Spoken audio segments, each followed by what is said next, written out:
You know, when that big steel door closes behind you, it's something that everybody that works in a prison talks about, but you don't realize what it feels like until you have it closed behind you and you realize, I'm locked in here too. My name is Pat Bliss. I started off life as an artist, became a farmer, then a correctional officer, and now I'm back to being an artist again and telling my story through my art. All my life, driving by it, I would never even dreamed of going to work there. It was the last place in the world I really wanted to work. I wanted to be a farmer, raise cattle, horses, and grain.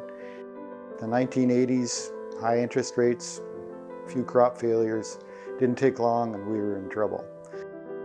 I had thought, perhaps I could work in the prison farm as an instructor with the beef cattle, because that's my background. A friend of mine who was already a correctional officer had suggested, well, why don't you become a guard and then lateral into it when it becomes open. You'll have a better chance of getting in. There's one painting in the book called Day One, and it represents myself, my first day of the job, going into the prison and thinking about, this is the big red brick monster I'm walking into, and all the different things that could happen. You just don't know what it's going to be like. But then I also portrayed myself in a different uniform, the uniform that I actually retired with, leaving, and a little bit more self-confident and happy to be leaving, but also extremely sad to be leaving a lot of family behind. It actually wasn't until I retired from the pen that I started working on this project. We really get tired of the negative image that modern media portrays us as. We're usually portrayed as knuckle-dragging imbeciles who are greedy, but we're just men and women that are, from many different walks of life, that have, it's an occupation and becomes a career. I wanted to be able to, through my art, which is my best way of communicating, tell our side of the story without sensationalizing things. This painting is called The Night Watch. In order to get the light correct, of course I'm not going to go back to SaskPen and take pictures at night, but I have an awful lot of memories of what it's like and the feeling of what it's like to go down those dark ranges. But in order to get the light working properly, I made basically a model, a diorama of what a cell block would be like, cutting windows in without the bars and shine lights through in here. So I got the light exactly right where it was going to fall.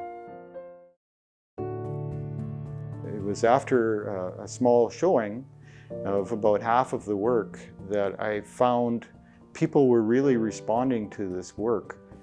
So many people I found were emotional at some of the paintings that I didn't think that I was feeling the emotion when I painted it, because it was everyday life. And I realized at that point that I'm onto something here. I need to get this story out. It was never about, self-healing or, facing up to past incidences that happened.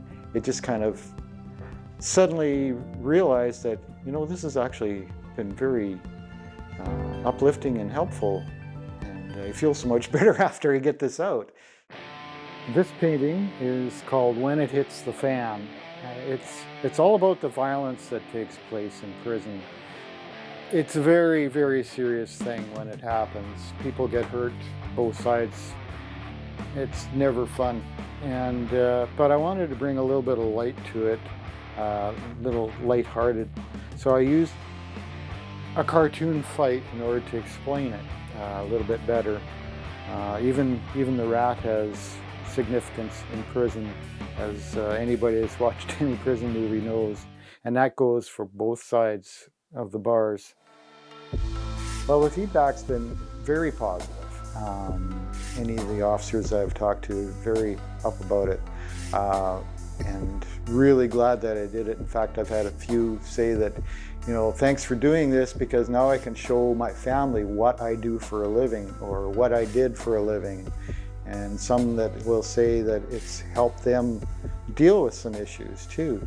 But there's a lot of people too a lot of officers that don't want to look at that again, and I totally get it. During the signing, I was meeting a lot of old friends and colleagues and people that weren't working in the pen, and then I looked up and there was an ex-inmate there. He bought my book. He said it was extremely healing for him. He said that this was a way to explain to his family where he had been and how far he'd come. And that really, I wasn't intending for that, but it was something that was a real pleasant surprise. It was absolutely wonderful.